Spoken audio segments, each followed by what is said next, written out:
Kitchen. Well, we're in the Circle Kitchen with our guest chef for this morning, the former editor of Implausible Homes magazine, Audrey Gordon. Welcome back, Audrey. Lovely to be here again. Now, I know it's your pleasure always, but it's also a delight to be back in the colony, I must say. But look, before I start, Georgie, I'm actually going to say, Chrissy, your days are numbered with the chicken sandwich. That was appalling yesterday. I saw what you did, and I thought, you know, look, you've only been here for 200 years. Well, not you personally, but I'm going to give you a few tips, all right? I mean, I like to help people, but I'm not the Mary McKillop of food. I don't perform miracles, all right? So, watch and learn, all right? Watch and learn. So this is your version, Audrey, of the chicken sandwich. What is the only virgin? Oh, not a virgin. Oh, no. Oh, there we go. All right, now, get a couple of pieces of bread. Now, I think the chicken sandwich is the quintessential snack on race day. You know, I think everybody should learn to make a good chicken sandwich, not an average one, Chrissy. Not an average one, but a good one. I think it's like, you know, learning first aid. It's something that you need all the time, and it has to be right. Sure. Are you with me? Right. OK, well, I'll trust your expertise. Now, look, I'm not used to doing things. Butter, off you go. I used to have assistants. Off you go. You've got a couple of months in you. Keep it going. Right, so use the butter, right? Okay. Now, people are so wary of butter these days, aren't they? They get merest conniptions at the use of butter. I mean, it hasn't done me any damage, has it? No. Audrey, what about... Could I put you on the same sort of level and playing field as someone like Nigella? Right. All right. Look, you know, look, I'm going to be honest here. I find you a little bit dull. You know, and a little bit over the top of that sucking of the finger business. All right. But look, I'm going to be fair, because my husband, Philip, dear Philip, he has all her books and videos, you know. She puts out one a week, I think.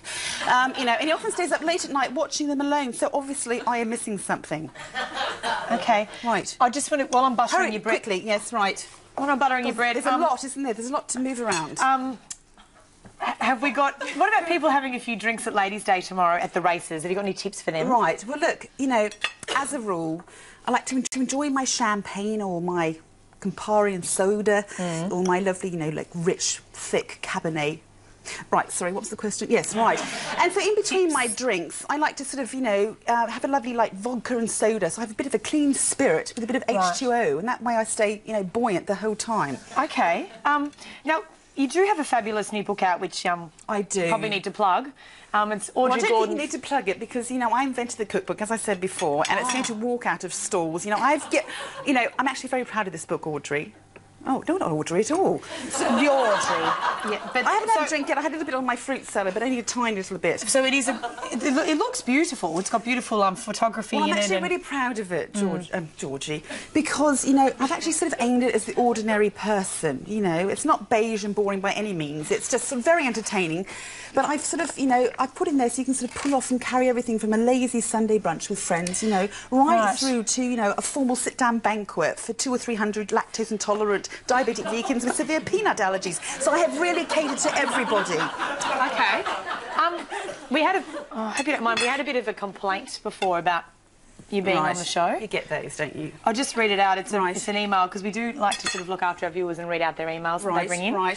Rebecca said, I just wanted you to ask to please never have that awful TV chef on your show ever again. Right. She had to mute the TV because it was too cringeworthy and horrible. Yuck, yuck, yuck. Everything about her was mean and wrong. Oh, well, you know, was she old? Look, I don't mean to be rude, but do not waste a good steak on an old person. It's just not worth it. All right? Right. Now, I'm going to put on here, Georgie. Yep. Right, just a glug or a splodge, those who prefer imperial. Right, on the sandwich like so. Right. And don't be scared of mayonnaise at all. A bit of pepper. Right. You're not much help, are you? Right. What else would you like me to do? Right. Now, cut off the crusts. OK. Now, but don't throw these crusts out. You can always give them to charity. Or if you're having Europeans living in your street, I love to give them my crust because they sort of dry them out and use them for their sort of peasant food, you know, the cucina povera. You sort of, you know, as, you know, croutons in their soup, they use everything. OK, we might keep moving, I think. Right. So we'll be sampling some of these. Are you going to stay around to the end of the show?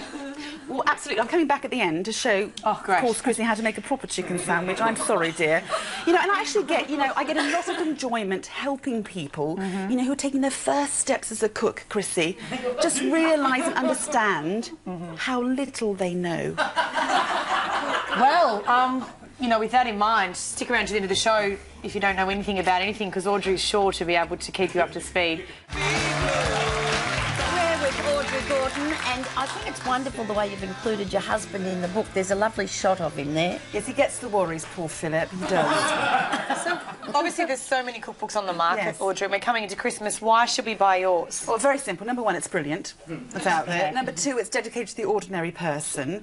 And number three, it's actually the first book, and I'm happy to say this, that's written on edible paper. But chapter 3, we suspect, may contain nuts. So, not the ideal Christmas present. Please thank Audrey. It's certainly been interesting.